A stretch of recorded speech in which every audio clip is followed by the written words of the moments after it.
welcome to Riftforge Studio. It's Sean today with Rich and Neil, and it is our first ever Legion review. And we are starting with the War Master Zone because there's no better place to start, really. Rich and Neil, if you want to say hello. Hello, Internet. Hi. How are you guys doing? Yeah, I'm toasty. Yeah. I don't know where everyone else is in the world who's watching this, but in the south of the UK, it is absolutely roasting today. So. Yeah. Yes. And I've had to close the window to avoid outside noise, so I've just hotboxed myself. Rich is taking one for the team. Yeah, it's going to smell precious in there. So- Can't we? Oh, yeah. It's already a hobby dungeon, so it's got to have a smell, right? Yeah. Absolutely. So we're going to start off with a Legion overview and then have a look at some of their models. Legion overview. I first fell in love with Sons of Horus. I'm sure everyone did. Was the first 3 books because they just had so much lore written into them and such great characters written. So that was my love. I think those are the books that really, for me, that Horus came across really well as a really capable commander in those first couple. Before he started going a bit, doodally. Yeah, definitely. Yeah, he was really good. There's a reason that those books are in, like, even still, I believe, still in like the New York Times bestsellers for Games Workshop fiction, because they did a really good job of selling him as, kind of the unfortunate protagonist or antagonist even, because, there's so much that goes against him. Whereas some of the other books start to feel a little bit maybe like things are just set up because they've got to connect events. Those first 3 books are still, I think, my favourite books of the series. He was well manipulated, wasn't he? Yeah. Yeah, very good. Some great characters too. Not just Horus. I liked all the model characters are great. Yeah. The Mournival, I think, are just a brilliant addition to that counter. They've all got their own personalities, and I think a big part of how I fell in love with the Legion was wanting to do a late Heresy force at the back end of the last edition. So actually, how some of those characters have developed from those first books to now is actually really, really good. Yeah. It's part of why I love them. So, shall we have a look at the models then, guys? Go on, let's have a scroll down the models. Yeah, go on. So the first 2 up are Horus Ascended and Horus Not Ascended, or the original Horus Primary model. The original one's still brilliant. I really like the original. The Ascended's even better. I know there's a lot of mixed reviews on the base. I think I've seen some people dislike it. Yeah, I don't like the base. I've got to say, I don't like the base. I have both of them, but I think just the Horus Ascended model is it's a different level for me. Yeah, it's cracking. It's really nice. The original Horus model is lovely. The base is fantastic. I think there's a little bit to be desired about his kind of pose and his face, where he's not really doing a lot. Probably a little bit too static, isn't it? But whereas I think I'm used to in recent. Yeah, definitely. And I think the way they've captured the War Master a little bit later Heresy a lot better in the Ascended model, which is why I've got that. Yeah. Yeah. And I haven't seen him in the flesh playing against you, actually, Rich. Yeah. He's quite a sizable unit now, isn't he? And he's definitely got some presence on that board. Yeah, I got rid of that base, but he's still on quite a tall base. And I think he stands taller than a Contemptor. So, yeah, he's pretty big. Yeah, he knocked Russ right out, didn't he, Sean? That's 2 Primarchs he's got. Yeah. Was it 1 round of combat? Yeah, we're not talking about that. We're here for. Oh, sorry. Yeah, Sons of Horus faction review. My apologies. Same as Dragatai Khan, but moving on. But yeah, both Primarch models are good in their own right. I think it's fair to say. Yeah. And then upgrades. Quickly, is this the upgrades? Shoulder pads. I hate molded shoulder pads. Yeah, I agree. I'm a transfer man. Yeah, I'm not the biggest fan. I think some of the original ones were a bit nicer. They're like the stylized Reaver ones that had got the spikes and stuff, but yeah, these ones not a fan. I think they exist for people who are unconfident with transfers, aren't they? They're popular with those folks who don't like the stress of trying to put transfers on and don't know maybe the best way to apply them. So, which we have covered in the video if you want to have a look. Yeah, and then between the Mark 6 helmets, Sean, what do you think? All right. I really like the bear head. think that's quite a cool scarred bearhead. Do you like that? The rest are sort of, I don't know, got a couple of spikes on them. Nothing too fancy, but not too plain. Probably about right. I think I'd have probably preferred a few more of the ones with plumes, because they kind of look a little bit like. Because they look a little bit like the old Reaver helmets, just toned down a little bit. Yeah. For Mark 6, but I think they're all right. I've seen a few people with them. They look better on the model than they look on the website. I think is my observation. And what do we think of the two generic Praetors? Yeah, so we've got one in Cataphractii, haven't we? Yeah, Cataphractii guy. The poses are brilliant. So I have both of these, but I've only used the power armor one at this point. I contemplated using the other one for a conversion, but I haven't used him yet. And I've actually the power armor one. I've got him and one that I used to make my custom Praetor, where I did a little bit of a jigging around. So I like both of these, and I think actually price wise they're a bit more sensible than some of the stuff that's been out recently. Yeah, I have to say I quite like them both as well. And I mean, the internet won't know this, but I'm one for whinging a lot about generic models having stuff slapped on every single armor panel where there's space. Yeah. These two are not too bad. They fit the aesthetic of Sons of Horus for me pretty well. And the generic Power Armor Praetor doesn't look like a sticker album for icons. He actually looks. He's got the big eye on the chest, and the shoulder pads have got molded stuff on. But outside that, there's a lot of smooth surfaces there, and just some stylized trim and stuff. So I'm good for it. It's good. I like it. We have also seen the Cataphractii Praetor just converted with a power sword or paragon blade and used as Abaddon as a bit of a larger model. And that was by Al, who came on the channel as one of our earlier back reps. Yes, shout out to Al. Blood Angels verse. Yeah, brilliant. I played him at your last event as well, actually, with his World Eaters. Ah, you did. That's right. His World Eaters are good. Both Hammond and Josh. World Eaters as well. Okay, so moving on to some actual characters then. You just mentioned Maloghurst the Twisted. Oh yeah, Maloghurst. Forgot about Maloghurst. Maloghurst the Twisted first. What do we think of that? Yeah, he's good. I think when he first come out, everyone was like, "Oh, is he plastic or is he resin?" Because I think that's just a result of CAD models now. Yeah, they can almost look a little bit plasticky. Yeah. He's quite chunky, isn't he? He is, yeah, and he's quite tall. And I think because of the way they've moulded the torso and the head, because of him being scarred, he kind of looks a bit squat and a bit almost push fit like some of the plastic models. But I really like Maloghurst. He's actually my original Sons of Horus army was going to be, kind of 1,500 point Zone Mortalis list, which is obviously now completely out the window. Now I've got about 4,000 points of them. But it was going to be kind of a War Masters elite led by him in the Zone Mortalis just to try and keep the HQ cost down. But his new rules made me change my mind a little bit. Well, we'll come on to those, I expect. Have you got the model? Yeah. I have, yeah. Yeah, okay. I actually ended up with two because there was molding issues on the first icon, so they sent me another one. Okay, yeah, I quite like Maloghurst. Abaddon. Yeah, product of their time, these two, aren't Abaddon and Loken. Because they were nice sculpts at the time, nice base, but they are scale-wise a little bit small. See, they're not too bad, actually. Small, No, you don't think so? No, because I used Loken. Abaddon's still quite huge. Like, he was big when they released these compared to others. And Loken looks quite small on this picture, but Abaddon's quite big. His torso. I suppose he's lowered down as well on the diorama. But I used Loken for my Reaver sergeant, and you can't. Like, he looks the same as pretty much the.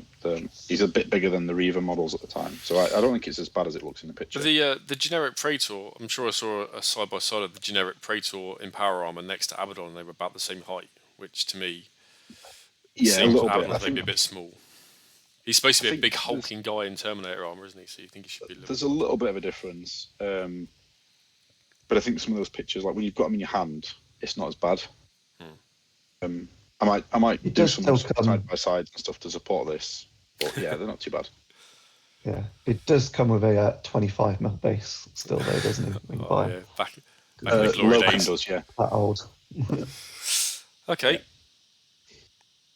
And then we've got the awesome Justaerin, who I think have stood the test of time. Yeah, they're lovely sculpts, Justaerin, aren't they? Really good. I really like these. My only observation would be the old cataphractii pads that like the upgrade pads they released. Yeah. I think they look better with them on, because the molded pads on the Sons of Horus just a little bit thin and flimsy. The detail's quite shallow, but I think those chunkier upgrade pads look a bit better. Okay, yeah. They're an early kit, aren't they? So. Yeah. And then you have to buy the weapons separately. They're not like other Legion Terminators, are they? Where they come with so you end up paying, quite a similar bit. Price. What does that take? 57 quid just for 5 bucks without weapons. Yeah. So that probably takes them up to the 73.50. I think the other Legion specific Terminators are. Not a cheap. Other Legions. Definitely not. What do you think of the Legion Command Squad? The 2 guys. Yeah, now these are tiny. Yeah. Very tiny. They're lovely models though. Great sculpts. The detail on these is fantastic. I think I'd just use them for the axe and the banner now. I think they're just going to look a little bit too small. And that's exactly what I did. I wanted to use 36 quid for an axe and a banner. Like the unhelmeted guy, I think I wanted to use, but you can't get a lot of the detail off him without ruining the model. And he's tiny. They are both, the resin Mark IVs were small anyway, but these are right down there as some of the first models to come off. Are basically Cadian size compared to the new Marines. Yeah, a bit small. Yeah. Okay. Reavers? And then we've got some Reavers. Love them. I think they're good. These are a Marmite unit, I find. Amongst the Sons of Horus community that you see, I think you either love these or you hate them. I have about 30 of them. So. And then I really like them. If you try and mix parts, they're a bit small, but. Yeah, and are you happy with the weapon loadout you get with them? Because they come with the chain axes stock and their rules anyway, don't they? Yeah, chain axe and pistol, I think, we'll discuss that when we get to the rules, but in terms of the models, they are on the small side, but I really like them. Again, I think they fit the aesthetic really well. All right. Cool. And then, a few more upgrades. Justaerin axes, Mark 4 heads, Mark 4 pads. Mentioned. Yeah, doors. Rhino doors. Don't really buy them. The shockingly overpriced Contemptor upgrade set. Yeah, we just said there's a Contemptor torso for Sons of Horus to move on, shall we? Otherwise, one of us is going to go on a rant. So, and then the new guy. Got the new guy. I'm not even going to attempt to pronounce that name. Let's go and see you correctly on the internet. They're in Asheradan. Yeah, there you go. Look at that. In sync. Yeah, I think actually, much like the generic Traitor, is a really nice sculpt. I like him. Yeah, I would bin off the shoulder pad. I'd be tempted to leave off the. I'd be tempted to leave off the banner. Yeah, that's my plan. Although part of the banner pole is molded to the backpack. Oh, okay. Yeah, but at least it's resin, so it's easy to shave and sand, isn't it? Yeah, definitely. I really like this model. I think some of the new stuff. I'm not a big fan of the Imperial Fist cataphractii guy that they released alongside him, but I really like him. Yeah, price point's a bit cheeky, I think, but I love the knife that he's holding. That blade is great. If I could buy a lot of those, I would for power daggers for Alpha Legion. Cool. So some decent kits actually for Sons of Horus, isn't it? And I've looked down through them all. Yeah, they got quite a lot. Yeah, they got some great stuff. Upgrades are upgrades. They're a well-serviced Legion from Forge World. Yeah. Cool. Okay. Right, so we get into the meat and grind of it. Come on, let's do it. So Sons of Horus, you open your book up, and the first thing you come up with is a little bit of fluff, and then you get the Legion-specific rule. Merciless Fighters. Merciless Fighters. Go on and tell me about Merciless Fighters, Sean. I read this 3 times earlier on, and I was like, I still don't get it. So essentially, when you charge, or you're charged, so almost like the first round of combat, you suffer, the enemy units suffer -1 strength. Right. But if you charge, it has to be, it can't be disordered. So the reaction of, I think, hold the ground. The one where you just disordered and shut it off. Mm.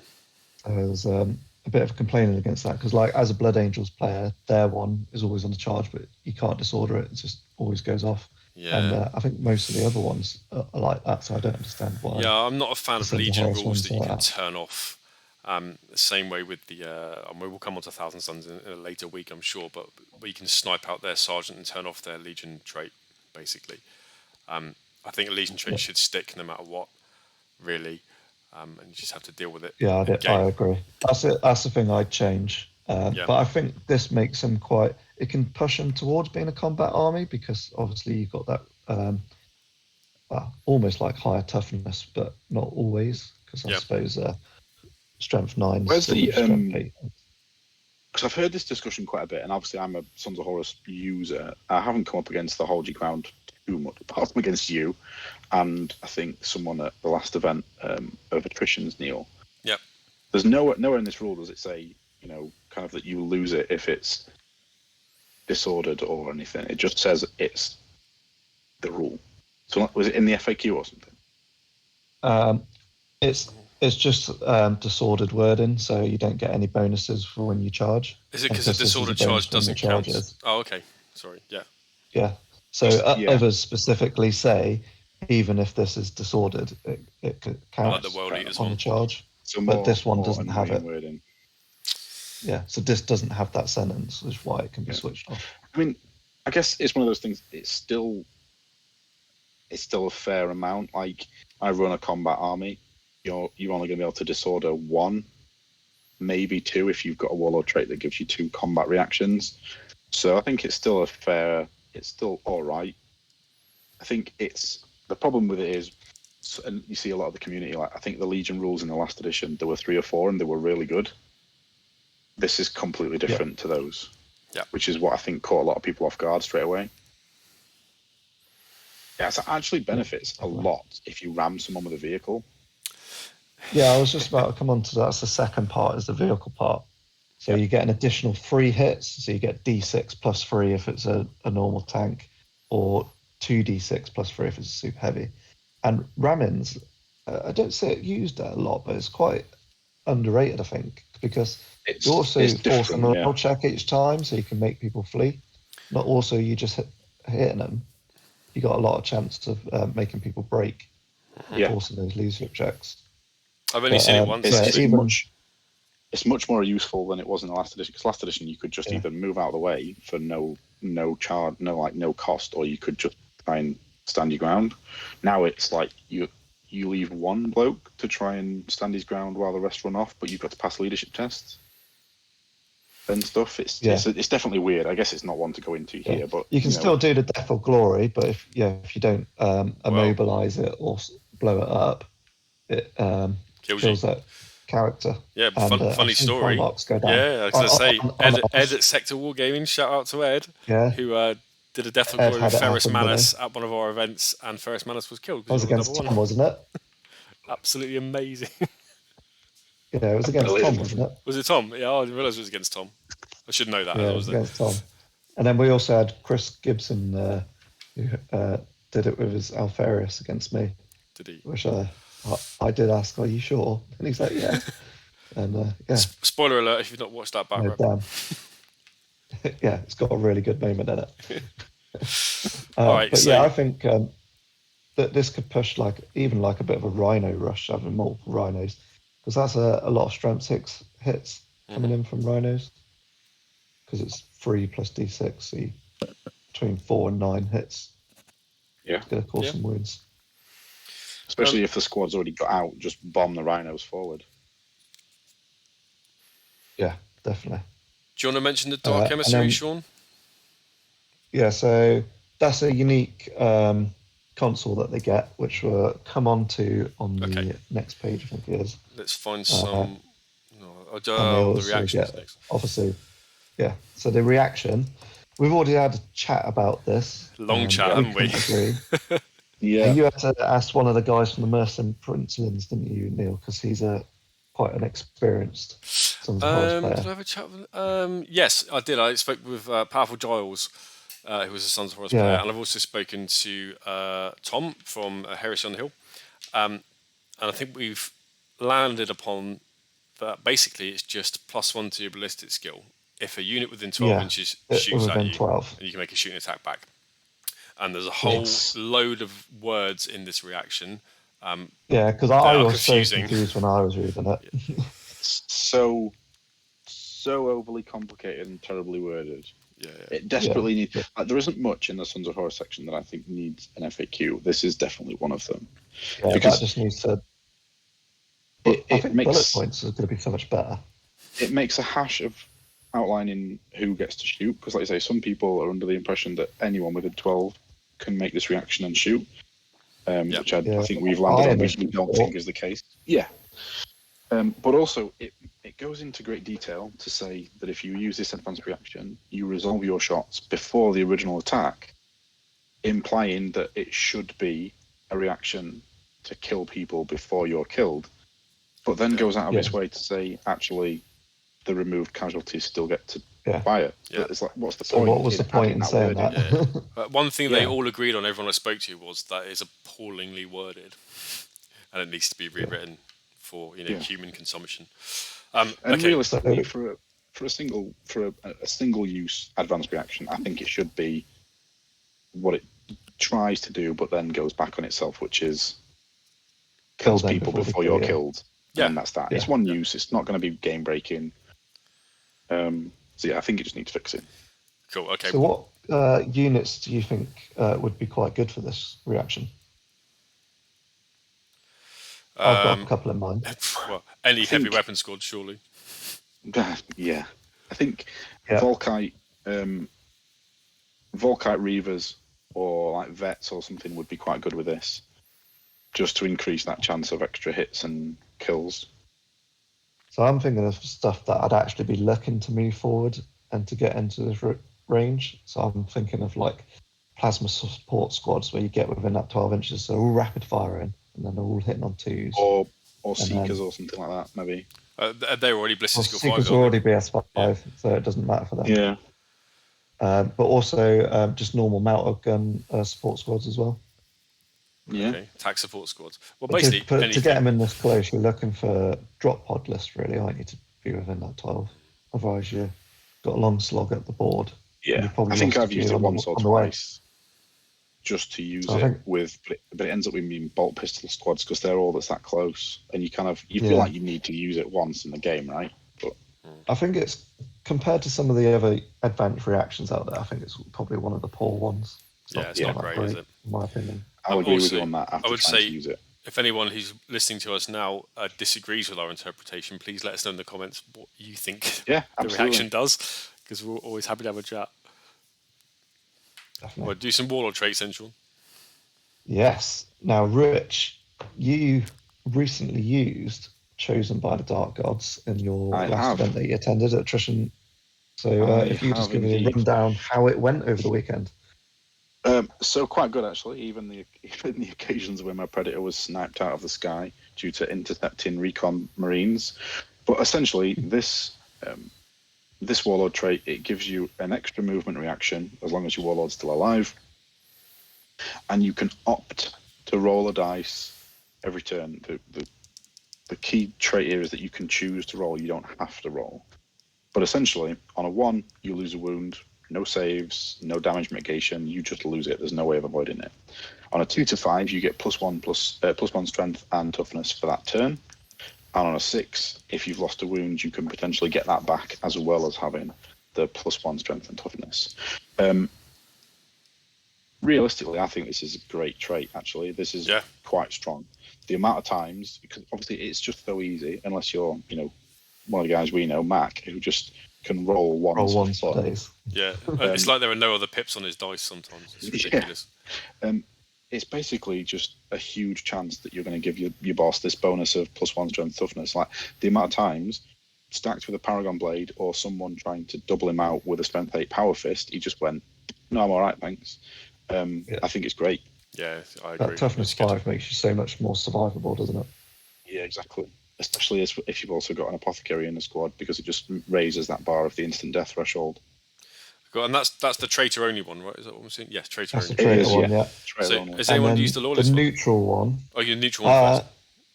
I'll do the neutral only because Rich has got experience with this as well. Go on, and I'll go for that one. Yeah. So I used I think it was the very first game I played against Luke. I tried to use this, and I gave a Fury of the Ancients Contemptor the Armour of Pride just to see how cheesy it was. In practice, it never really amounted to anything. But essentially, this is a Warlord trait that the first time your Warlord's reduced to 0 wounds for any reason, take a leadership test. If you fail, he's dead. He's dead. If you pass, he remains in play and gets D3 wounds back. So essentially, it's like his cat lives. He just realizes, oh, I'm not dead. I'm actually okay. Because obviously, he reminds me of the Black Knight from Monty Python. He's just been decapitated in a challenge with a Paragon Blade. And he just goes, apparently someone's decided I'm still alive. So yeah, I think this is fine. Odds are you're probably going to pass a leadership test at a Traitor level. If you don't, you probably deserve to lose him, I guess. And then the additional reaction for this one is a shooting reaction. So, overall it's quite good. I don't think it's not as useful over the course of the entire battle like the Traitor one is, I think. But it is quite good if you're expecting your Traitor to get shot in the face or crumped by a Contemptor, I suppose. Okay. Yeah. Cheeky, isn't it? Wolf. Yeah. D3 wounds, especially like Contemptor. Luna for the Loyalist one. So this one, you get +1 attack. I think it's depending what unit's attached to. I think it could be quite spicy because you get +1 attack on any turn you successfully charge or are charged. So you've almost got counter attack there by someone with the Legion of Astartes Traitor allegiance. And this is in addition to any other bonuses, so your normal charging bonus and any dual combat weapons. So I think I just jumped to mind of Loyalist Justaerin, and you're looking at 5 attacks on a charge then. Same as Reavers, yeah. Mm-hmm. And that is quite potent. If it's just attached to a tactical squad, then it's meh. So I think you've got to be very picky where your Warlord goes. I think if you had like you say, overloaded into a combat army, could be pretty spicy. I just think that the kind of the +1 like the extra attack is okay. But one thing I did find playing them Sons of Horus so far is that everyone knows you're going to be a beat stick in combat, so you lose a fair amount of those attacks before you get there. I think it's all right.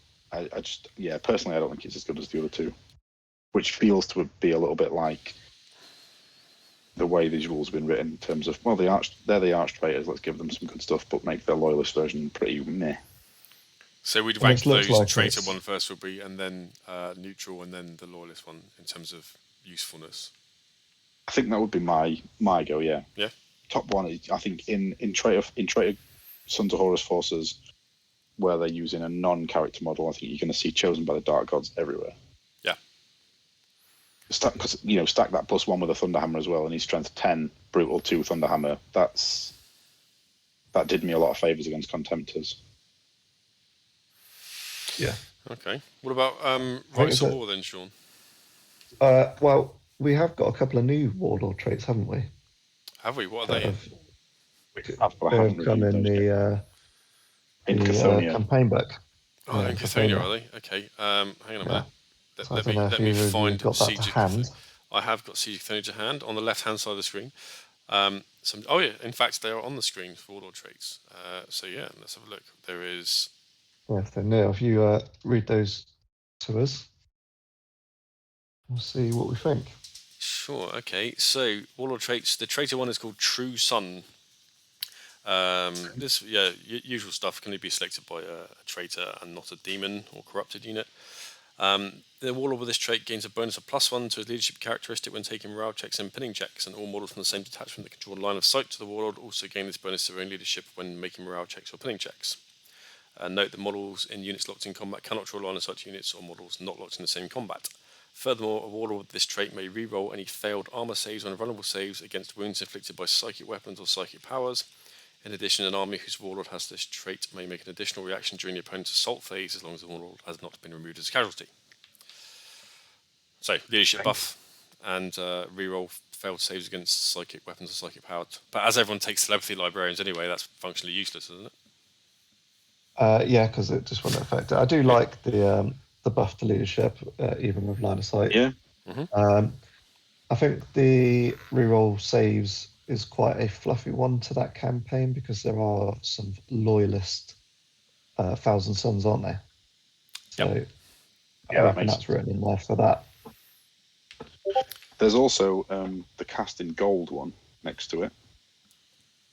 Do you want me to read that out? Or do you want to No, sorry, that's the Warlord traits, both of those two. Yeah, that's right. We're still on Warlord traits. Yeah, so casting gold, sorry. When a Warlord with this trait is engaged in a challenge with an enemy model that has a weapon skill equal to or greater than that of the Warlord, with this trait's Warlord own weapon skill, then the controlling player gets +1 strength, +1 attacks for the duration of the challenge.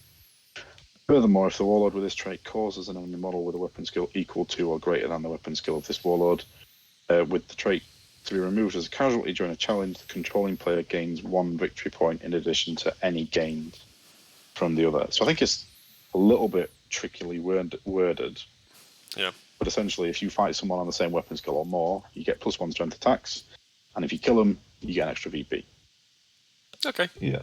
Yeah. All right. And you get an additional movement reaction. Yeah.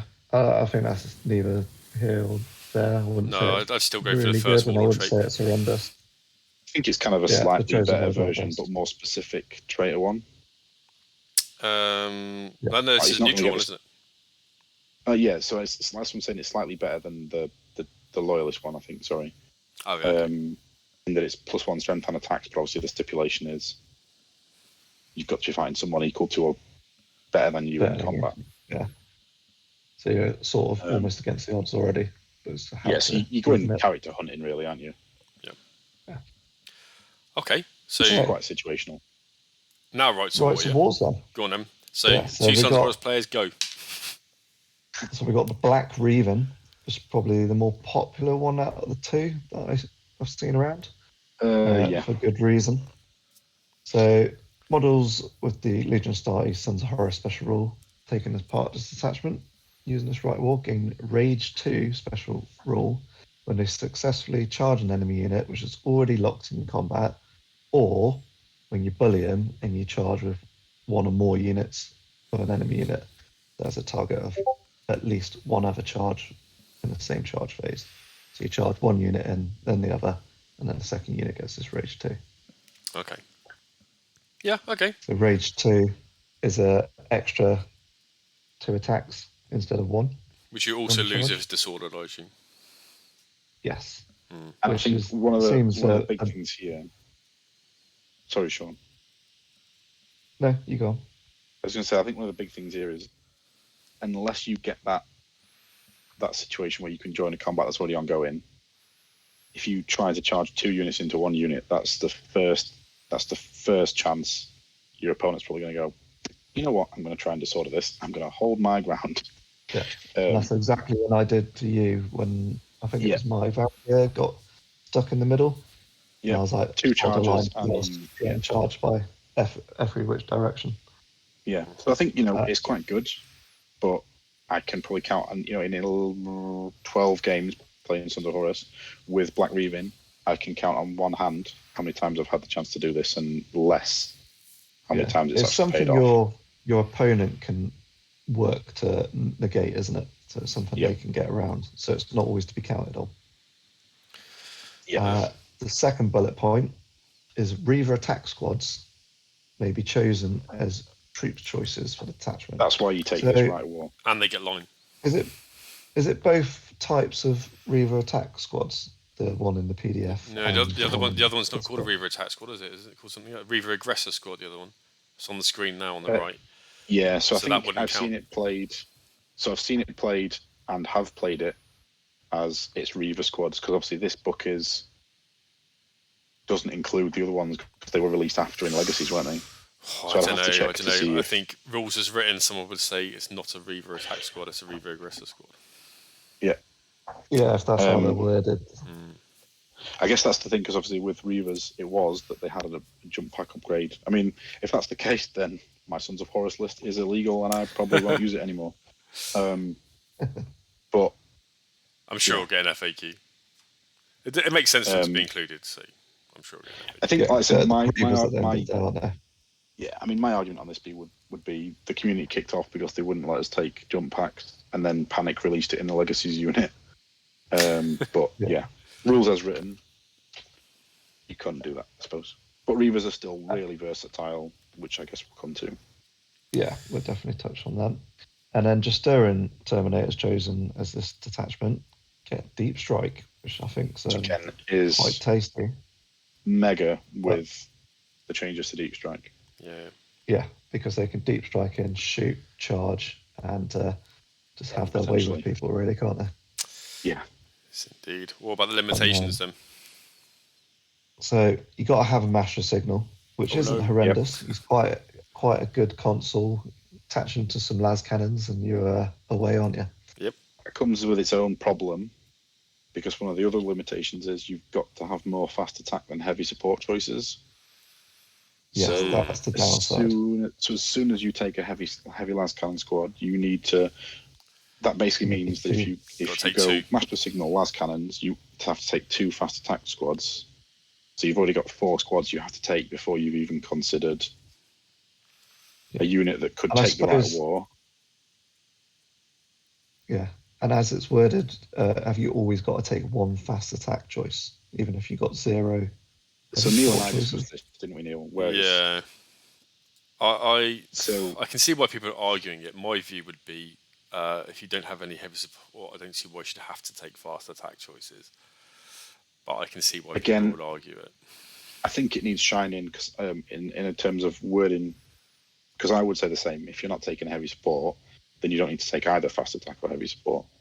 In my view, I'm sure people will disagree. I'm sure people have disagreed. Yeah. Please put in the comments if you think you should always have to take a fast attack under the Black Reaving, regardless of anything. Then tell us why.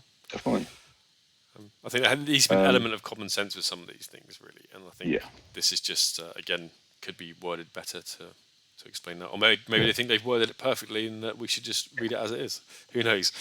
But it shouldn't be open to interpretation. I think they need to use language that is kind of locked in, really. The law is open to interpretation. The rules should be definitive, right? Yeah. In that terms. Cool. The Long March, then. Go on. Yeah. So, are you going to take us through this one, Rich? Yeah. So, units made up entirely of models with Sons of Horus, Legion of Astartes, and the infantry or dreadnought unit type gain +1 to their movement characteristic in the movement phase. That's, again, quite specific, just in the movement phase. Only when moving normally and choosing not to run. And gaining no bonus to charge distance rolls, even if conducted during the movement phase. So it's +1 movement. Cataphracti squads, Tartarus squads, Justaerin squads can be non-compulsory troops in this detachment. And any Cataphracti Terminator squads, Tartarus squads, Justaerin squads gain outflank. Yeah, they're not line though, are they? They're not. They're not compulsory. No. So you'd have to take 2 tac squads or other. Yeah, but they are coming in on outflank. They've got infantry type, so those Terminator, even the Cataphracti ones, will be moving 7 inches on and then charging. For the usual 6. Well, reading the so I've just done that really annoying thing of skimming along. In the limitations, it says you can't take models with the heavy unit subtype unless they interplay from reserve. So any Terminators you take would have to be they outflank. have to go into that outflank. Yeah. Okay. Ouch. Which is a good thing that they've given that effect, because otherwise you'd have to be looking at transports, wouldn't you? I think this is one of those things where it's been unpopular because it kind of gives you a little bit of a bonus, not really a great deal of a bonus. So I quite like the +1 movement, especially to dreadnoughts, because dreadnoughts moving 9 inches could be quite good. But then the heavy, not gives you that restriction. Leviathans. It also takes away the most powerful unit in the game, isn't it? Is the heavy support squads. You got to start those in reserves. Or stick them in a Rhino or something, so you've snap shooting first turn. Yeah, I can see why the Black Reaving is more popular. A Long March is Traitor only as well, isn't it? So. Does it specify now? I think it does. Detachment this right wall must be Traitor. Oh yeah, Traitor. Yeah, Traitor. So again, good Traitor, right war, not right war, Warlord trait, but less than desirable right war. Yeah. Okay. All right. So, should we move on to the Armoury then? You got this power axe that Sean. Was it the power axe you liked, Sean, or was it something else? Well, I actually love both. So you got the power axe, but now in the Cathonia book, you've got the Tabar as well, which I think is even better. Which you can see on the left-hand side of your screen. Yeah. So the power axe strength user AP3 melee breaching 5-up specialist weapon. So you're unlikely to get extra attacks unless you're doing an axe and a power fist or something weird. No, but you are breaching 5+ at initiative, aren't you? AP3, so that's initiative, which is terrible. big. Yeah. And then the other, the Tabar is strength +1, AP3 at initiative still. It's two-handed, so no extra attack at all there. But this is breaching 4-up. Yeah, you'd take that all day long, wouldn't you? That's really good. Yeah, and because it's counted, you replace any power weapon. You're looking at your Justaerin, and you can give them this, and hitting at initiative with strength 5. I think they've got furious charges when we come to them. So they actually be hitting at strength 6, so they'll be hitting on 2s, wounded on 2s or 4 at breaching. You heard it here first from the mouth of the wackest person we know. Yeah, and that if you get that rage off as well with bullying another unit, that'd be 5 attacks each. Yeah, that's a good combination, isn't it? Yeah, that's a really good. You've got to work a little bit to get that off. Yeah, it's basically bringing in deep strike Justaerin, 2 squads of 5 and jumping on the same target, right? Yeah, just bully. Yeah, bully the same target. That's a really good addition with this. Yeah, that's going to hit very hard. And I think can I get Tabars now that conversion builds shut down? Well, I was thinking you could get the axes because it's basically like a pole axe, isn't it? Yeah. And you could probably just pin a bit of. Or you could get the in the end or something. The Studio 3D print monkey. He's not here on the stream today to print you some. Yeah, that's like pulling teeth, isn't it? We can say that because we know Luke's not going to watch it. Yeah. Shout out to Luke, he's not here. The bolters then. Bane Strike. So Bane Strike bolters, same as Alpha Legion. So it's 5 points on your independent characters. I think that's quite a lot of points for what it does, where they're strength 5, AP 4, rapid fire, breach and 6-up. So they're they almost remind me of sniper vets of old, but only range 18. And it's the same with the combi bolter, but that's obviously got twin linked.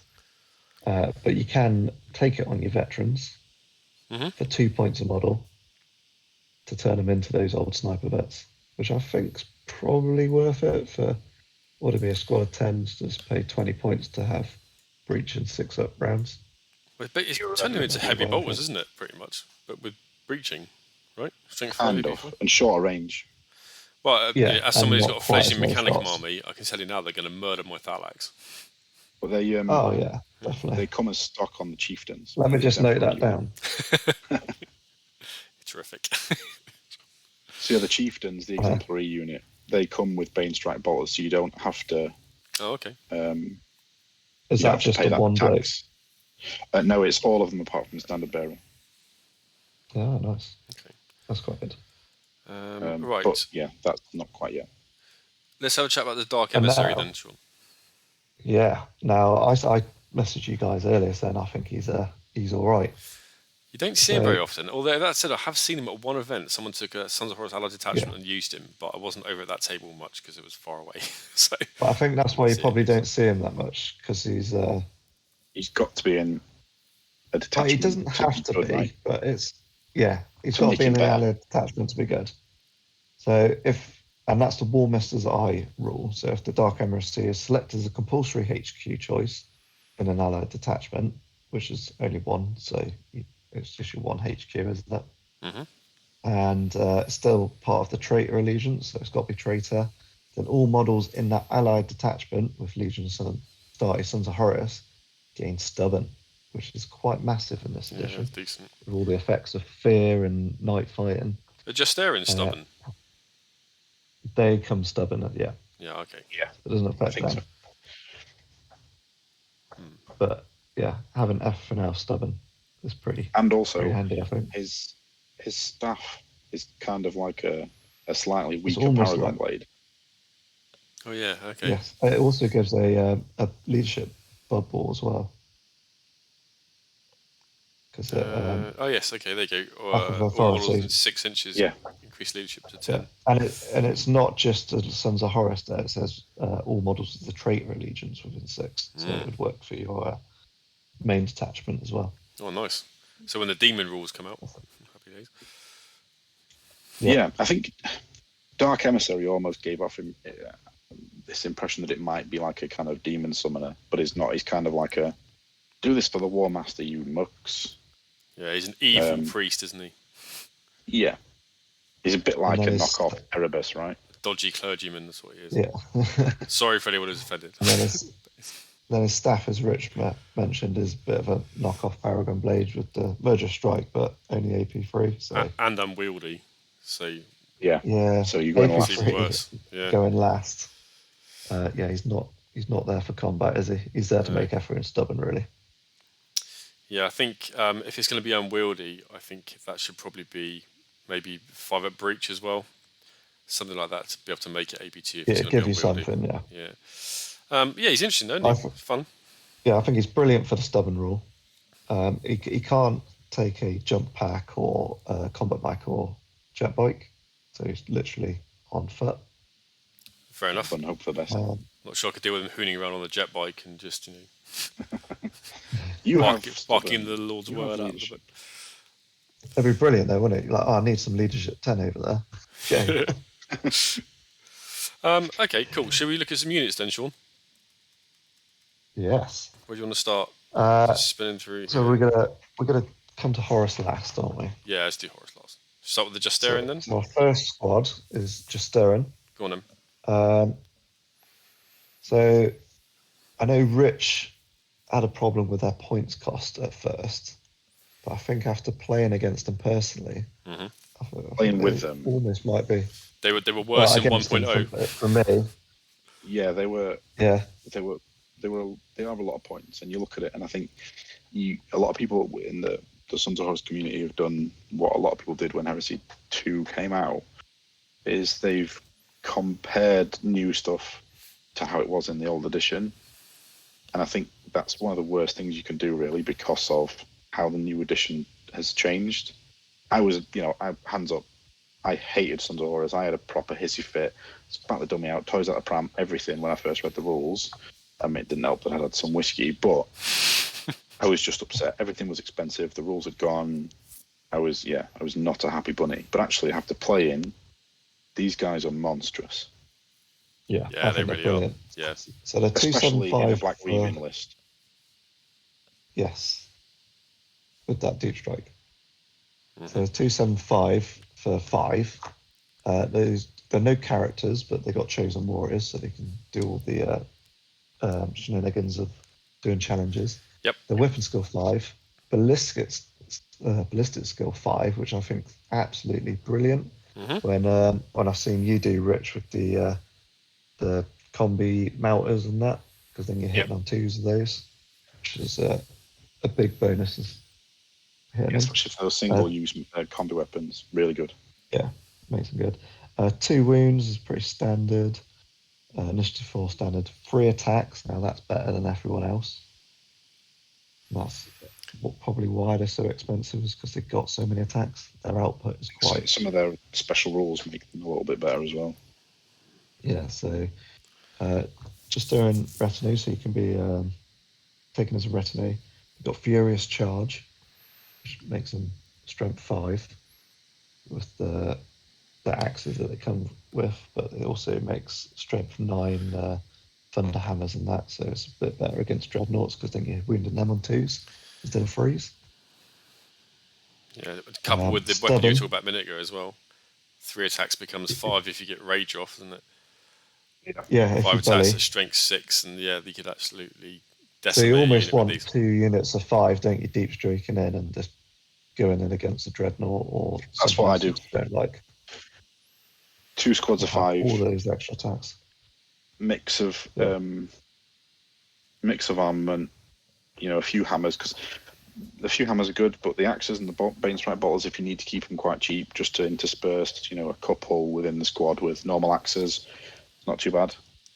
Yeah, I think it's worth going 2 free thunder hammers and then the rest is axes to try and keep that cost down. Yeah, because you can't afford to individually load out every one of them. Because some of them will die, and then those axes are going to be the first ones you pick away, aren't they? Yeah. The weird one is you can add 7 additional Justaerin, not 5. So you can make it a 12-man squad. I guess that's for Land Raiders, right? Oh, I hadn't noticed that. Spartans, but you can't take a Spartan as dedicated, can you? Dedicate transport. No. No, Proteus So you've character. got to use up that. So you have to use up that crucial heavy support slots where you'll need an extra fast attack if you're then going down the Black Raven slot, won't you? Which is a bit of a hamper, really, for them. Would you bother taking any of the heavy weapons, or would you just go for the combi weapons and the fancy axes or T-bars? If the multi-melter wasn't so damn expensive at 25 points, I'd be tempted. Yeah, I think I'm probably looking at switching the multi-melters out, personally. Yeah, they are good again now, though. They will one-shot things they couldn't one-shot before because of flare shields and ceramite and whatnot. One-shot, and it's... I think taking combi Volkites is probably good because that's a free upgrade instead of the Bane Strike. Yeah, and you fire both parts, didn't you? Every turn. If you love your Volkite. But the Bane Strike's good because it does have that breaching. Overall, they're quite good. You're They can deep be quite striking. expensive. I can't imagine you'd ever give them a heavy flamer or autocannon. Autocannons are good, but again, 15 points when you could probably spend that elsewhere. Depends how points. Yeah, if you're on a points diet, I guess. And 1 Thunderhammer at least. I think I'd put 2 I'd say 2 or 3. Yeah. Yeah, 2 or 3. I wouldn't go full Thunder Hammers because, like I said, people are going to intercept and people are going to shoot them. It would be wasting your points. You might as well keep a couple of cheap to take them off, and then the ones that you've paid points for will get in. Okay, and just in the retinue pop-out box, says there one can exchange if the taker's a retinue the combo weapon for a Legion standard for 15 points. Yes, if taken as retinue, which is brilliant because then that makes them scoring. Yes, it does. Yeah. Deep strike, scoring, murder, death. Yeah, I like. Okay, so we like Justaerin. Yes? Yeah, definitely. Okay. What about Reavers? Good round. Reavers. So, yeah, I'll include attack and aggressors in part of this discussion. Yeah, they're both on the screen. That's fine. Upgrade. Okay. So I think attack Reavers base cost and rules are fine. Yeah. I think it's when you get into their upgrades, they're a little bit too costly. Yeah, and if you think aggressors are 50 points more than that as standard for having the jump packs. Mm-hmm. Is that for 5 as well? Yeah. So you look at 10 points a jump pack, really, isn't it? So you're looking quite a lot. I think a squad of 10 just with upgrades on the sergeant is best part of 350 points. Yeah. Whereas you're looking at 300. Take up to 15 extra as well? Yes, I think so. Yeah, they 20 can. of these. Yeah, you can. Yeah. But that would be you'd be looking at best part of 700 points for a squad. Yeah, but each additional the aggressors are 165, and then every additional Reaver aggressor is 30 points. So it's more. Yeah.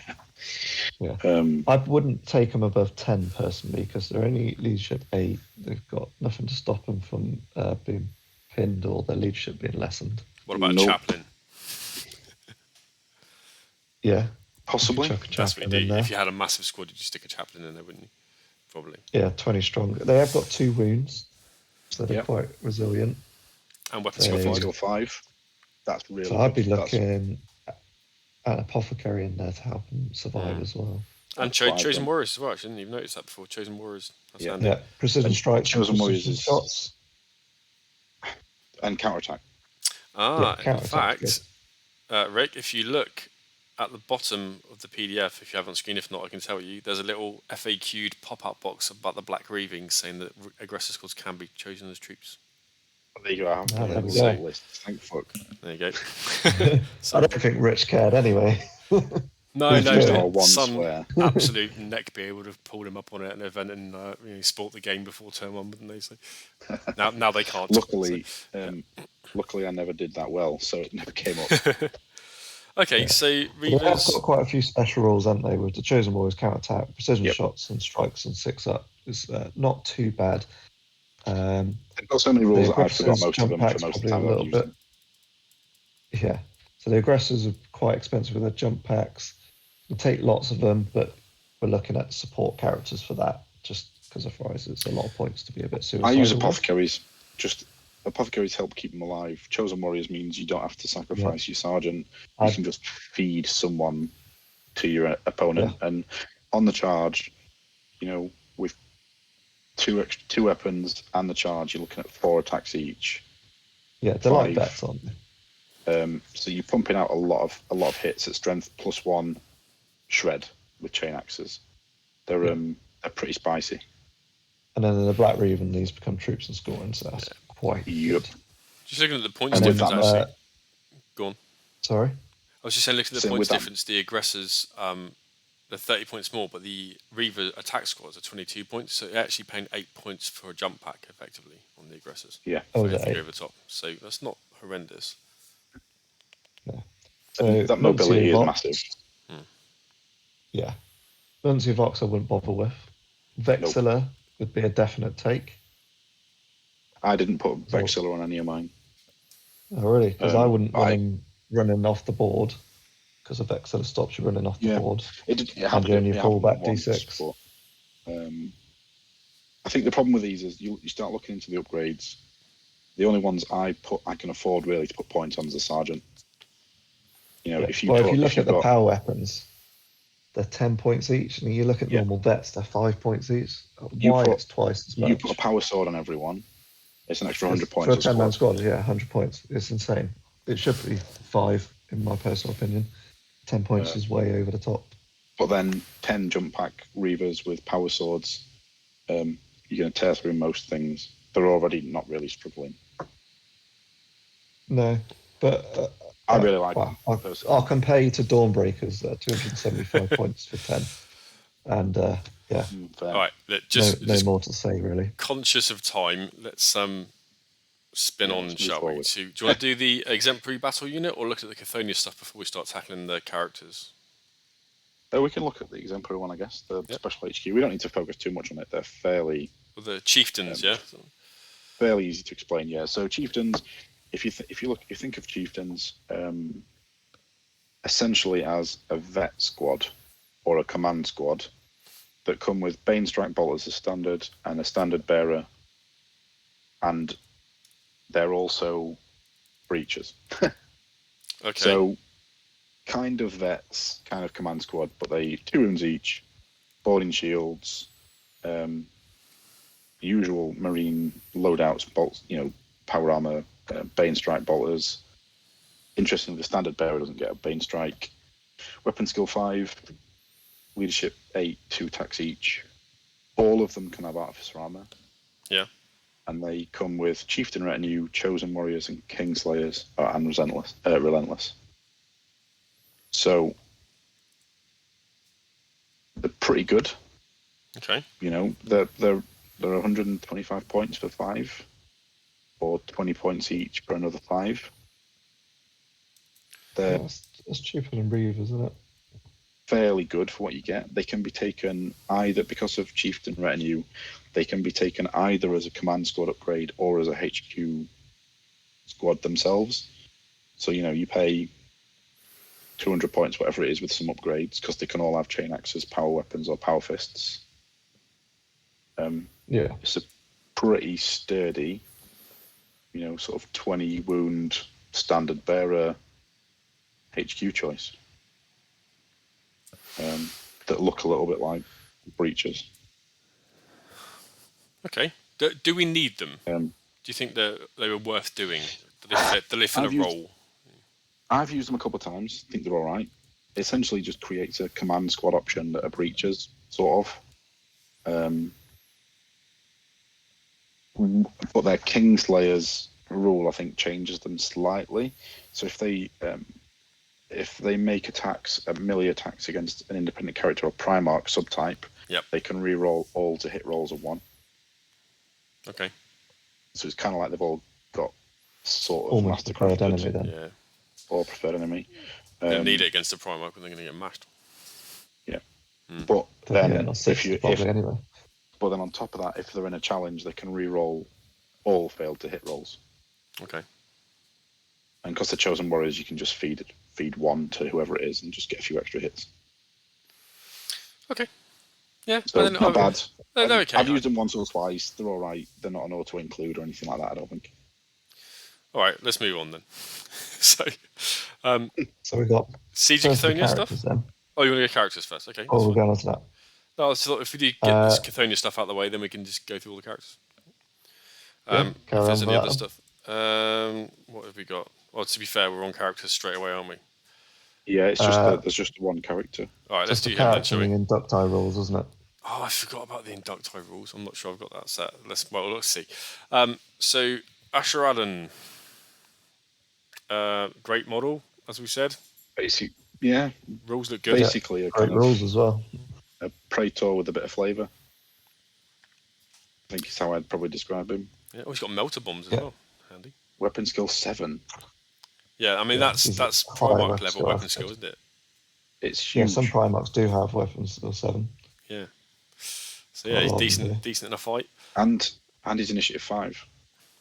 Yeah, it is pretty initiative. But he's got sudden strike on his weapon as well, so he goes up to initiative 6 on the charge. Handy. Yeah. Battle with hard as well. Strike. Master Legion, precision shots, precision strikes, counter attack 1. What's the Warlord trait? Blood and Honour. So when a wound allocated to Asheradan by his controlling player, but not if the wound is, precision shots, precision strikes, or sniper, if there are still models left in his unit, he can just re-roll failed invul saves. Okay. And if he's part of a unit that has the majority not character subtype, then all models gain stubborn. Okay. Yeah. And you get an extra movement, a reaction. So basically, stick him in a Reaver squad. Stubborn. Yeah. Stick him in a Reaver squad. You've got stubborn. You've got a decent sort of 205 points is pretty good for what you get, I think. What about his weapons then? Axe. Well, his axe is good just because sudden strike and AP2. AP2 initiative as well, isn't it? So. That AP2 initiative. That is brilliant on the charge. Yeah, that's really good. Yeah. It's really good. He's got a fun pistol as well, hasn't he? Yeah, 10 inch range, 25 AP4, 4 shots. 4-shot breaching pistol, yeah. But it's represented on the model as 2 separate pistols. Like he's kind of gunslinger. Full akimbo. Yeah, okay. And he comes with special armor that gives him 2+, 4+ invul. Yeah. But it has some special rules. Yeah, count the range to Asheradan and his unit is 3 inches further than the actual range. So a bit like the Alpha Legion. Yeah, a bit like the Alpha Legion, isn't it? But only at shooting, not just when charging and other ranges, just shooting. And he can take Reavers as a retinue. Yep. Yeah, okay. Yeah, he's pretty good. He's pretty good. I'll probably give him a go, and I expect I'll quite like him. Is there a special Decurion for him as well? I'm just scrolling down. I feel like there was. There is. Where is he then? Let's have a look. I can't remember what it is. Sons of Horus, Decurion Lanius. Upgrade for a predecessor Scarran Punisher, or Kratos. All friendly models Legion starter Sons of Horus special rule within 12 inches. The model with this special rule considered to have a leadership characteristic of 9, unless it would normally be higher. When resolving morale and pinning checks from the shooting phase for a friendly unit with the Legion starter Sons of Horus special that was within 12 inches and line of sight Fails morale check or Like ability chest in the little- shooting phase. That unit suffers D3 wounds. Yeah. Okay. It's kind of like a commissar, isn't it? Oh. You won't run away, I'm going to kill you instead. Yeah. Yeah. And he's a Bane Strike bolt cannon for his pintle mount. So strength 6, AP 4, heavy 4, breaching 6+. Well, it's like an assault cannon, isn't it? Except the assault cannon is rending. Yeah, Okay. Yeah, instead of breaching. Okay. Yeah, I mean, I take it or leave it for me. I don't think it's amazing. Yeah. I've not even looked at it, if I'm honest. No. I personally won't bother with it. And the inductee rules. Sorry. Yes. Yeah, go on. yeah, I've got those on screen, so please do go through those. So you're the just on the tank, spoilers. I'm going in Are circles. we going on to a doctor, are we? I was just going to say, I can't imagine. I don't see enough players taking tanks with the new edition to make that Decurion even worthwhile for 40 points. No, he's not the best one there by a long shot. So. But the generic ones we can talk about in another video outside scope. Do you want to just give a quick rundown of the Decurion, then? Not Decurion, sorry, the Inductee, Rick, and then we'll move on to characters quick. Yeah. So the Inductee are basically a despoiler squad. No profile upgrades, no composition modifications. Obviously, they've all got to have Sons of Horus Legion type. They all come with the option for a chain axe at 1 point each. Additional, so that's not too bad. And special rules, they all have Creed of Brutality, which is a bit meh compared to some of the Inductee rules, but I think could be situationally good if you've got someone like Asheradan around. So this basically is, at the start of every assault phase, if a unit that includes at least one model with Creed of Brutality is within 6 inches of a Sons of Horus friendly model with a weapon skill of 5 or more, all models in the unit get Rampage 1 and Furious Charge 1 until the end of the assault phase. Yeah. Okay.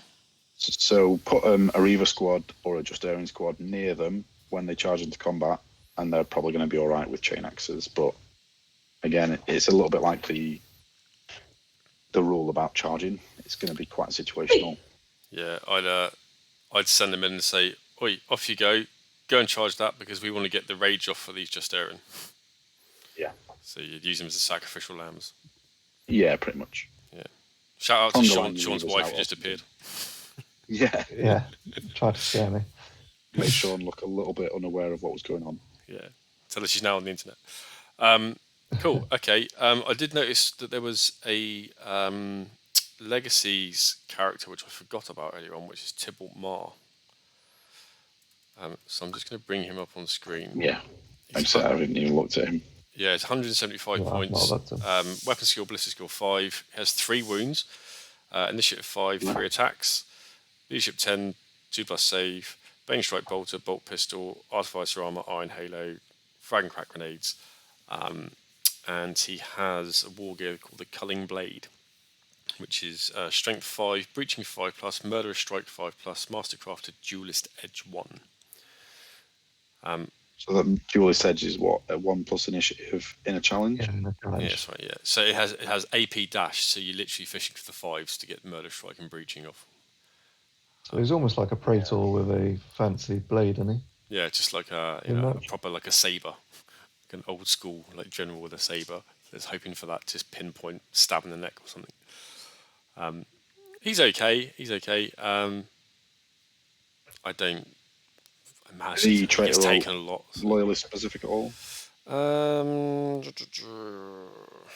Traitor, yeah. Right, okay.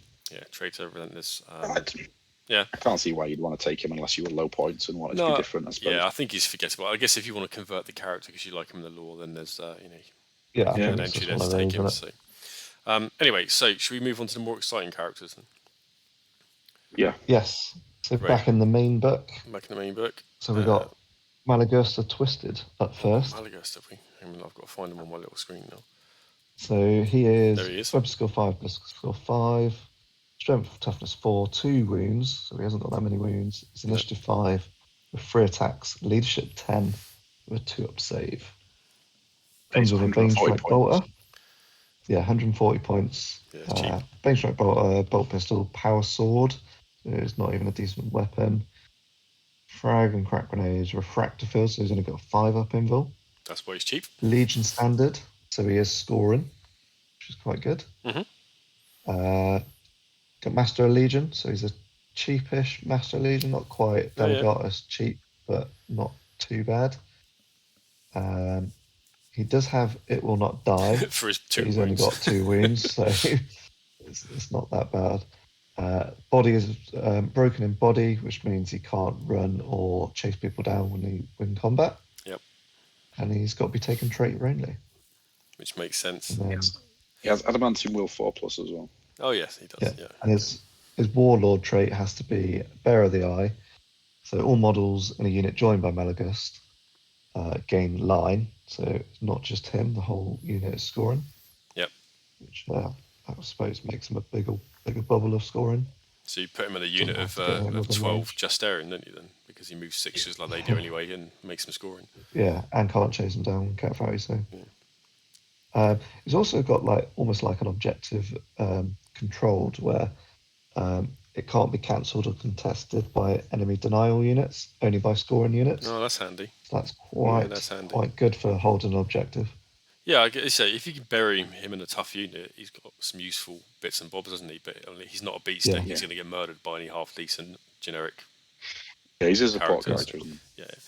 Yeah, so I think you want a decent squad with him on an objective, and he offers you an additional reaction to shoot him. Yep, cool, handy. So for 140 points to have that objective secured sort of rule, I think it's probably worth it for 140 points. I would agree. He's not a combat beast. He's just there to get that scoring, really, isn't he? Okay. What about everyone's favourite first captain then? Love him. Love him. Yeah. I think he's really good in this edition. Yeah, he does come in at quite a lot of points at 250. Again, weapon skill 7 though. He is a monster. So yeah. 4 wounds. So he's actually got a Paragon Blade instead of a Power Sword this edition. So that's massive. Got the Chthonian Power Claw, which is quite good. We'll get onto that in a second. Yep. Grenade Harness, which is useful. Means he can chuck not initiative 1 going into cover. Yep. Which make good use of his Paragon Blade if he chooses to use it. He's in Justaerin Terminator armor, so he's got 2 up, 4 up. 5 attacks. He's got 5 attacks. That's mega. Yeah, 5 attacks, but I don't know what I was going to say. Yeah, 5 attacks, 6 on charge. I suppose if he's taken in the Black Reaver, he can get up to 7 attacks. Yep. Yeah, so you're looking at 7 attacks on the charge. Oh yeah, that's what I was thinking. He's 2 specialist weapons, so he's actually got an extra attack. And he has 4 precision strike. Yeah. Yeah. And his claw big is one's Mastercraft as well as Shred. Yeah. Okay. Battle Harden's mastered on him, so he counts as toughness 5 for instant death threshold. Baked in deep It makes strike. him quite tough. Yeah. Plus, if you fearless. Is that first round as the Legion trait as well. -1 to incoming strength that first round. Oh yeah. So you need to be strength 11 to instant deafen. Yeah. And fearless, which is massive. Yeah. Stops any unit being pinned. So his Warlord trait is Vengeful Spirit. Any unit he joins gains a field no pain 4 up. Yeah, he's good. So he is good.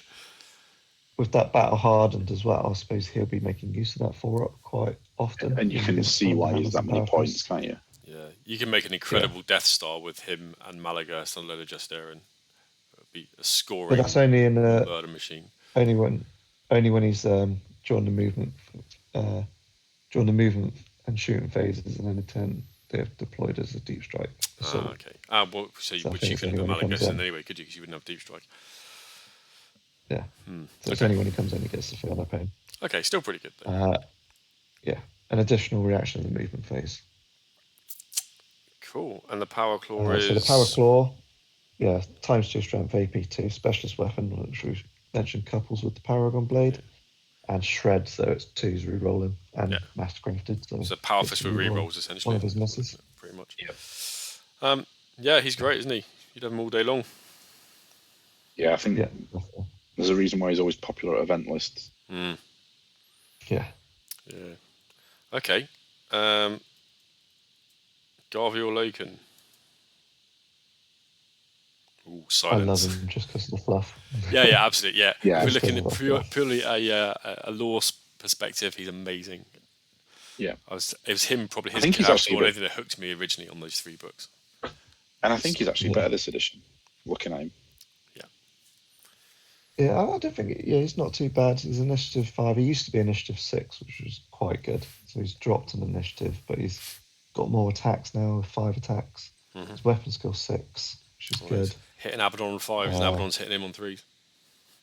Yeah, so he's not going to go toe-to-toe with Abaddon. No. Paragon Blade, Artificer Armour, Iron Halo. So even though he's modelled with that fancy chainsword, he's counting as Paragon Blade, which is quite nice. Yeah. I think he's good, actually, for 175 points. Yeah, he's quite good. He's a cheap Traitor, I think. Yeah, he's got good stats.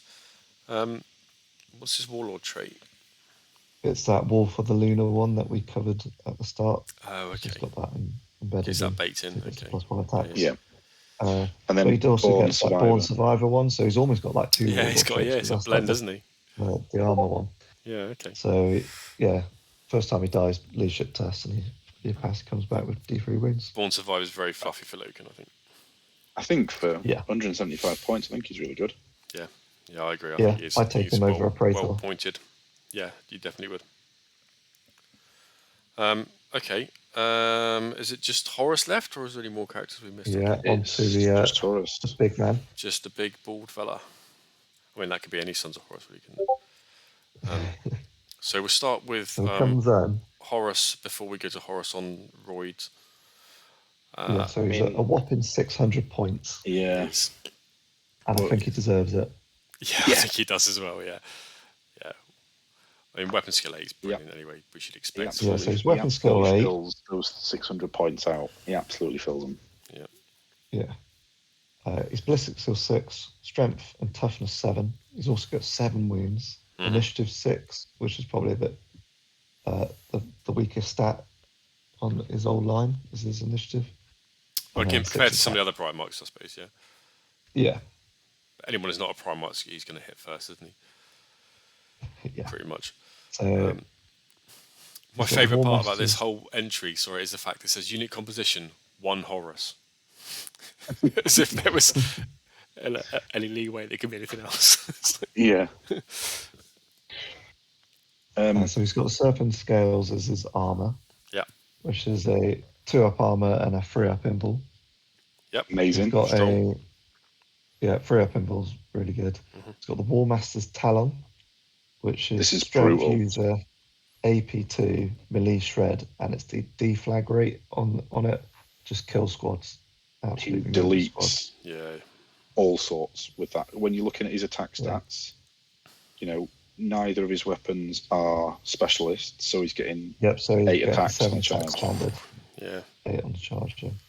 So he's got an 8-shot AP2 Volkite Culverin in combat, which re-rolls the wound. Yeah. So I pointed kill this 8 blokes and don't kill another 8. Yeah. I pointed this at a squad of 15 Assault Marines at one of your events, and I think removed all but 2. Yeah. Do you know what it actually reminds you of, Sean? It reminds me of the Glaive in 1.0. That's basically what he's firing in there. Yeah. Good memories, eh? Cool, okay. Strength 5 AP3, Assault 3 twin linked for the shooting version as well. So, yeah, that should murder bog standard Marines. Yeah, not too bad. He's got a Cognos Signum as well, so you can't take Shroud used against him because it's got that night vision. And that goes with any unit he's attached to. Strength 10 AP2. World Breaker. Insane. Yeah, that's strong. Strength 10 AP2. Brutal 2. Mastercrafted with Sunder. Unwieldy though, so he does strike initiative 1. Yeah, well, he can divide his attacks as he likes, can't he, between those, or is that a 1.0 thing? He can, so master weapon. Yeah, he's got a master weapon, so you can pick. Yeah, so you'd have loads on the talent, wouldn't you? Or if you want. Just save a couple for initiative 1 just to pulverize someone with a hammer. Yeah, I mean, realistically, you're looking at if he's in a situation where he's attacking last anyway, you might as well use them all. Yeah. Are you sure? Yeah, with his rub it in. The end of Lehman Russ. Good times. What's the Master of War then? So What's this? special rules. So we've got Master of War, which is once per battle, start of any turn, when Horus is where Horus controls control player as the reactive player. This special rule may be activated for the duration of the turn on which the special rule is activated. The reaction allotment of this army that includes Horus is increased by 1 in every phase. Oh, that's strong. So In a world of reactions. Yeah, you basically have an Uber reaction turn. Yeah, that's good. You got to be quite tricky with how you do it, but that's good. 2 in every turn. It doesn't specify. Well, his Warlord trait doesn't come with an extra 1 like a lot of the Warlord traits do, so you just get a flat 2 if you take that. Yeah. But on that as well, his Warlord trait +1 leadership and stubborn to all infantry in the same army as Horus. Yeah, which is mega as well. Like throughout this review, I've heard stubborn come up quite a lot in Sons of Horus. It is Sons of Horus. Quite a main rule that you can play on, which is quite good, I think. And he's got deep strike, so basically he's amazing. Yeah. He wrecks everything.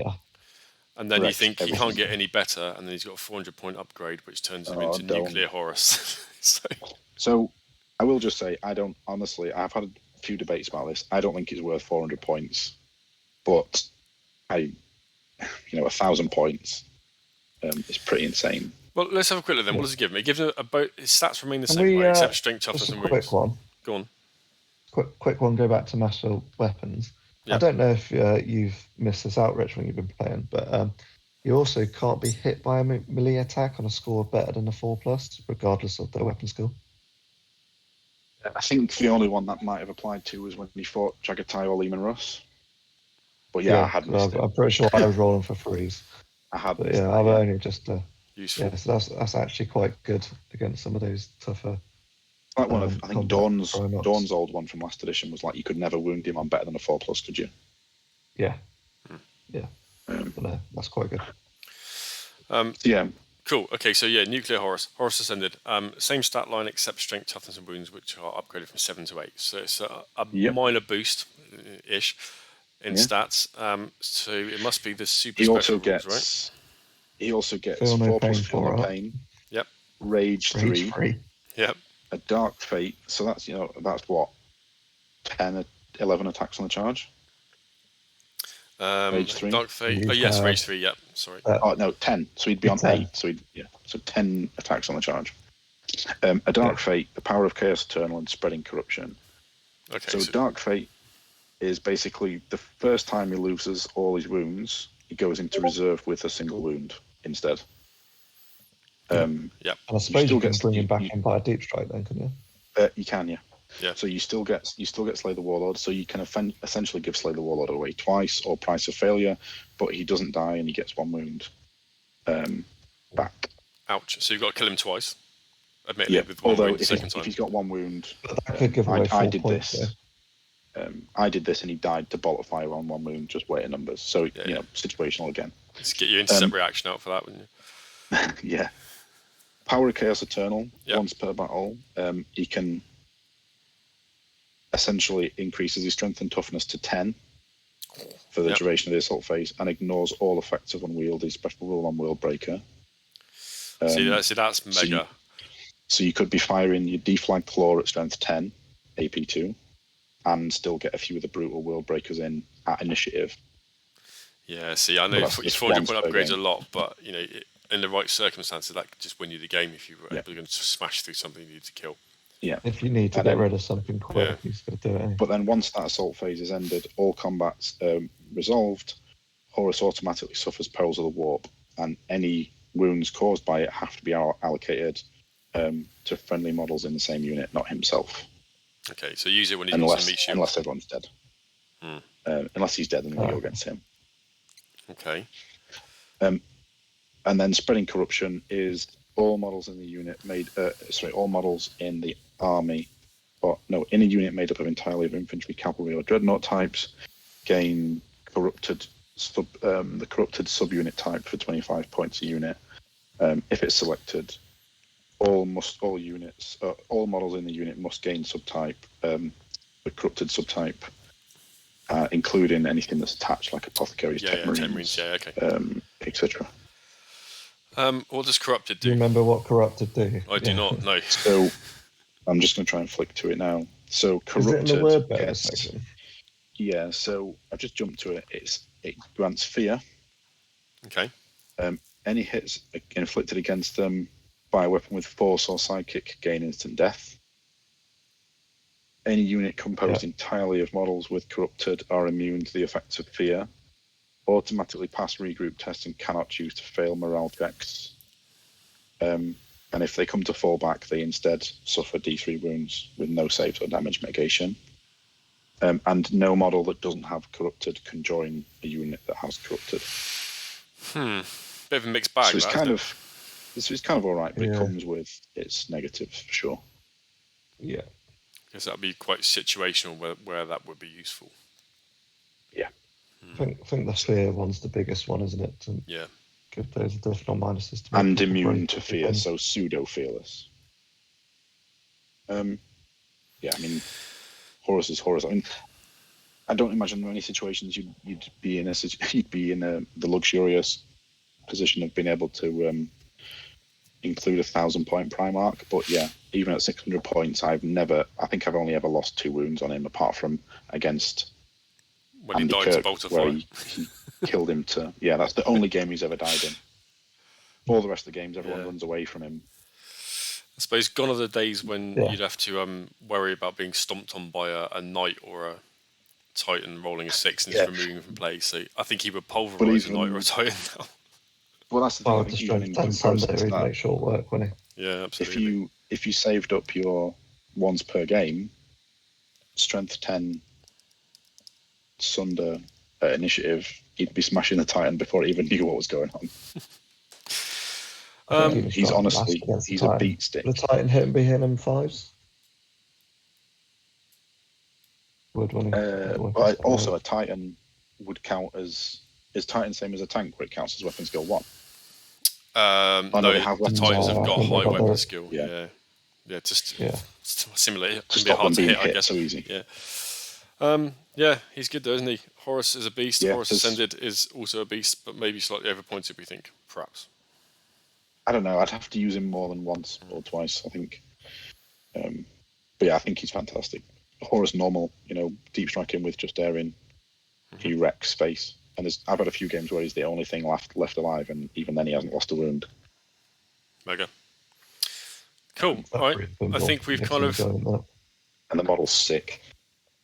Yeah. The model is sick, that is Sons of Horus from us, then, isn't it? Yeah, I think that's it. Yeah. Boys, it's probably time. Good time to stop. Yeah, awesome. So just closing thoughts then. I'd about 7 out of 10, I reckon, Sons of Horus. I definitely they're amazing. I think they're certainly not as weak as a lot of people have been trying to make out. I think they are situational. Not too bad. I think you got to play on the stubborn. Yep. I don't think you're an out-and-out combat force. I think you're more of a resilient to combat. Yeah. If that makes sense. Hard to shift. I think out of 11 games, I've probably lost 6, won 5. So it's fairly even. He has 2 Primarch scalps, Horus. Would have had a third if there was another turn with Sanguinius, I think. So, yeah, I think, if you build a force around Horus or Abaddon, to be fair, you're probably going to win the majority of a certain amount of games. Depends if you come up against a lot of shooting, because you've got to get there. But of course, if you take Black Reaver in that restriction on heavy choices, you've got to be really specific about what heavy choice you take. Unless you start looking at some of the generic Rites of War, I think. I think they've definitely got the best Primarch and one of the best characters. Only Sevatar and Sigismund are jumping to mind that beat Abaddon. And even, the spread of support characters, Asheradan, Loken, Maloghurst, they're all pretty good for their points. And they have a selection of good models as well, as we said at the beginning. Yeah, a lot of models, as the community is a little bit bitter about, I think. I just wish they'd make an axe to upgrade for the Autobar. on a Tabar everywhere. They might. There might be a Sons of Horus generic weapon pack that comes out. Who knows? When who saw the spoiler upgrades coming? Just stand by for 15 Justaerin with power Tabars. Indeed, yeah. Yep, I'm writing that list now. Cool. Right. I'm losing a light. So yep, that's right, mate. That's us done, I think. It's been good chatting, guys. Yeah, thanks everyone for watching. Please feel free to leave your comments in down below. We'll have a discussion about it. And our next faction review is going to be what, Sean? Put you on the spot. What should we do next? Blood Angels. Yeah, I love myself some Blood Angels. Why not? Right. Okay, we'll do Blood Angels next and at some point. Yeah, thanks very much for watching. Don't forget to like, comment, subscribe, and we'll bore you again. See you next time. Yeah. Yeah. See you guys. Everyone.